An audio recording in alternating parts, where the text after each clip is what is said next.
Mga kananay, kumusta ang ating araw? Kung ang kananay nyo tatanungin ay nako, masaya na pagod, masaya, sobrang saya ng kananay nyo.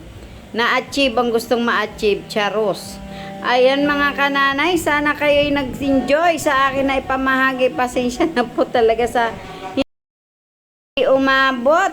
Talaga naman ang dami kong ginayak, almost 200 yon. Yes po.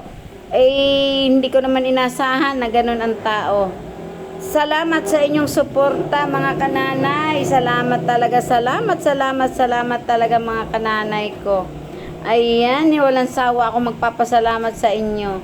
Talaga naman ang pagod namin mag-asawa ng aking mga kasama dito, aking mga anak, pamangkin at ang aking kapatid. Talaga naman nagsumikap kami para sa aming pagkambuhayan pang araw-araw. Talagang puyat to the max. Kayo mga kananay, ano ba handa ninyo sa inyong hapagkainan? Kahit paano yan ay tanggapin natin ng buong puso. Na ipasasalamat natin yan at tayo'y buhay. Salamat at bigyan tayo ng kalakasan ng taong 2024. Bigyan tayo, tilayo tayo sa anumang kapahamakan mga kananay ko. Ingat-ingat po tayo, huwag magpapaputok, baka imbis na mag-i-enjoy tayo, 'di ba? Huwag na tayong magpaputok, magkatuwa na lang sa loob ng bahay, okay na 'yan, okay na ang lahat.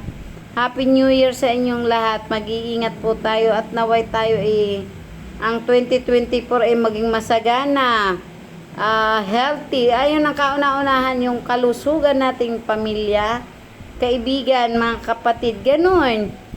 Ay, ang kananay nyo, kung ano na sinasabi, halatang pagod. Pagod po ang kananay nyo. Mga kananay, andito pa ako sa tindahan at nag-aayos-ayos pa ako. Siyempre, hindi naman ako papayag ng aking lamisa ay malungkot. Taon-taon ako'y gusto ko masagana ang aking lamisa. Kahit ako'y pagod, katawan lupa ay pagod. Basta ang aking lamisa ay masagana, masaya na ako niyan. Happy New Year sa inyong lahat. Mga kananay, ingat-ingat po tayo. Ayan pa, insure muna kananay nyo. Ilang linggo rin ako hindi nakapag-post ng insure mga kananay. Alam nyo kung bakit? Hindi pa, diba? Siyempre, ang kananay nyo, nakakalimutan uminom ng gatas. Ba naman tubig-tubig kasi ako ngayon, diet baga. Sharing.